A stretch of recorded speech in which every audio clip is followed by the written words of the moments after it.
Hello there, Gunners fans. It feels like it's been about a year since we've had a look at a match. We've had a good rest. We're back in action this weekend. It's Leeds. We're going to go full tilt. Let's have a look at it.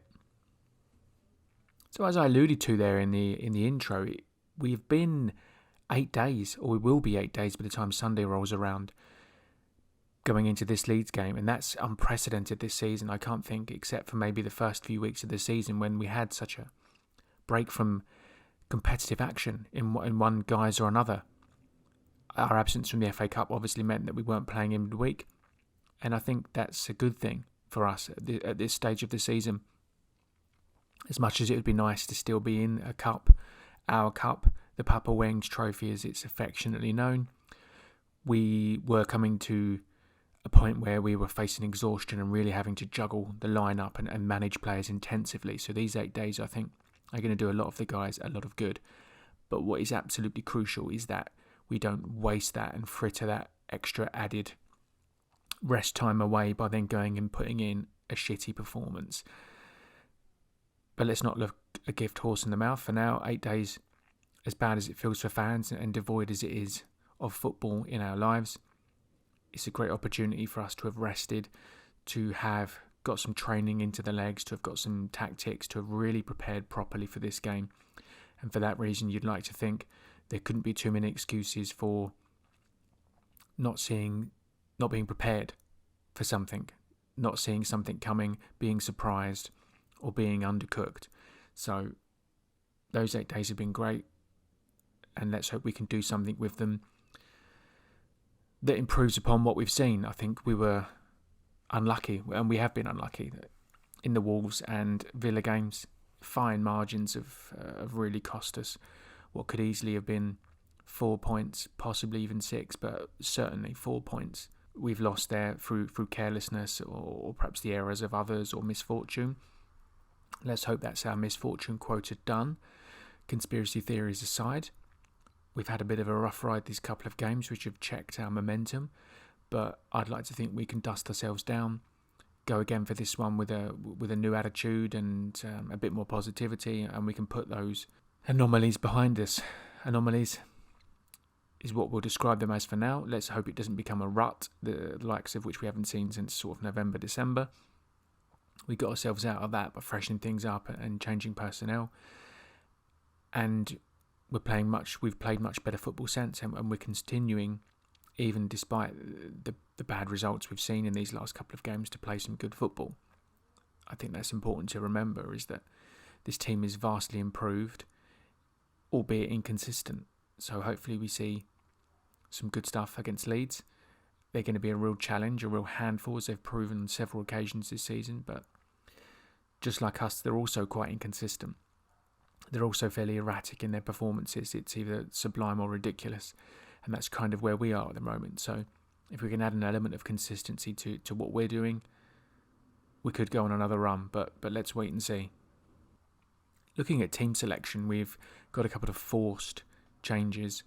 We've got Thomas Partey, who had to come off against Villa with a hamstring strain. It looks like he's not recovered in time to make this one. Whether they're being cautious with him or whether it's more serious and they're letting on.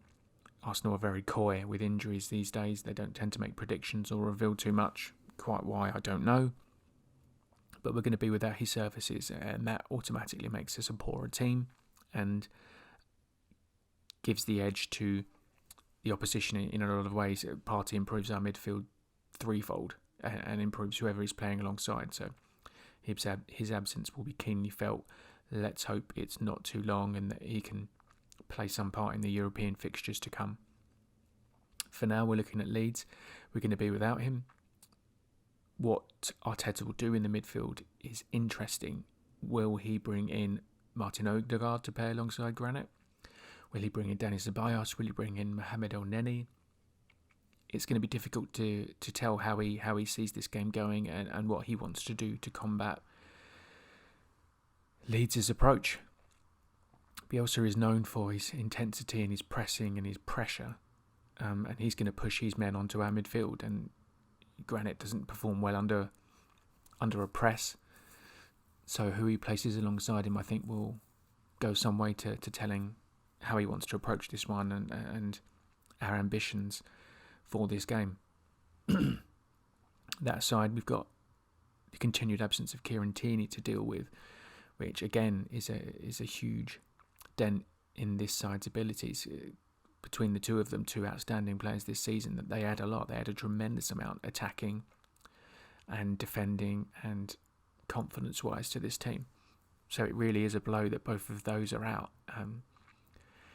Again, interesting to see what Arteta decides to do with the vacant left-back slot, not having a natural replacement for him, whether he continues with Cedric at left-back, who has been okay but was at fault for the Villa goal. And for every good game he has, he will make a mistake like that because it's not his natural position, however much Arteta says he's capable of playing there. And I'm sure he is, he's proven that. It's not his natural position, he's not a natural left footer, and there will be awkward situations for him. So whether he persists with Cedric or whether he moves back Bukayo Saka to left back and pushes Pepe up ahead of him, that would give us a pretty dynamic, attacking, progressive left side of the pitch. I wouldn't be against that idea as much as it blunts what Saka's able to do in the final third, and we need every ounce of attacking intent that we can get at the moment, but Pepe is also playing well. And so to take him out would be not quite catastrophic, but foolish. So if we can accommodate both of those down the left-hand side and then reconsider our options for the forward right position, as it were, then let's do that. Whether that means bringing Willian in or shifting someone else to the right wing in order to accommodate Aubameyang through the middle, or playing Aubameyang right or Martinelli right, who knows? He's got a number of options. And it will be interesting to see how he works things to accommodate those that are missing. But other than that, I think we'll see the return of Leno. I'm not sure we'll see David Luiz. Maybe we will, maybe we won't. I think it's time now to keep Luiz on the bench and give Gabriel some more playing time so we can build a partnership with Holding in the centre of defence. Luiz, for all the good games he has, also is a ticking time bomb in terms of penalties conceded and cards, and God knows he's cost us enough since he arrived for all the positives, and there have been positives. I think it's time to let's put him on the bench and he can be a backup and a rotational defender. Let's get Gabriel back in there and build on that partnership. Other than that, I think it will be much the same that we saw in the last couple of games in terms of makeup. And I don't have a problem with that. I think the side have played well in patches, and let's hope that those that come in can continue in that vein of form. Key for Arsenal in this one, I'm going to go this time with Nicola Pepe. He's in really good form. I would like to think that he'd continue and wouldn't be sacrificed on the altar of rotation or accommodating someone else. He's had 8 days to rest, to recuperate after a run of games. He's not shown any sort of fatigue. And so strike while the iron's hot. Let's keep him in there. He's starting to deliver in the bigger games, not just Europa League. So this is a big chance for him. He'll want to make amends after the antics of the return game, as it were. For those who don't know, he was sent off for pushing his head into Alioski at Elland Road, and that one almost cost us a point. In fact, it could have cost us more than that. We might have even gone on to win that as under the cosh as we were. So I'd like to think he'd be keen, and I'd like to think he'd start and prove his doubters wrong and continue to build on his good form and really stake his claim in the side. So I think he's going to be big for us. I really hope he delivers. Perfectly capable of it. He's coming into form. He's got his confidence up. He should be fired up for this one. If you're a betting person, I'd lump on, because I think he's going to do the business, and I hope he's been prepared and motivated for this one correctly. For Leeds, I've gone with Patrick Bamford for obvious reasons. He doesn't look like a man who should be capable of much at all, and yet he is as prolific for them as they would hope. In a bigger team, you'd think he'd add more goals. I think he is a surprise package as a footballer. He doesn't look particularly rapid or skillful or technical. A lot like Harry Kane, he doesn't seem to have the ingredients to be successful at all. But there again, like Harry Kane, the man scores goals. You can't take that away from him, whatever you feel about him or the team he plays for.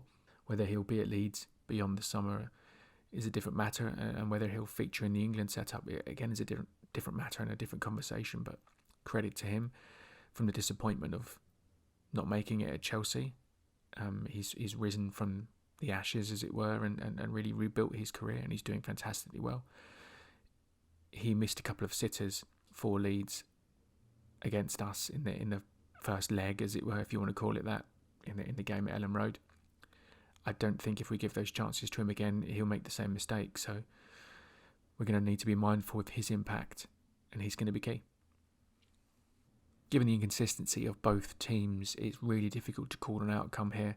Had we taken even 4 points from the last 2 games, I would have fancied us to really steamroll Leeds. But this is a funny old season for a number of reasons, and these are 2 inconsistent sides capable of brilliance or pretty abject football on their day. Leeds have taken Liverpool to task and also been hammered by much lesser lights than the champions. So there's an opportunity for us, but we also need to be wary. They're capable of really eye-catching results, and we don't want to give them an opportunity to get in front, because if they do, it makes life incredibly difficult for us, and we struggle trying to come from behind.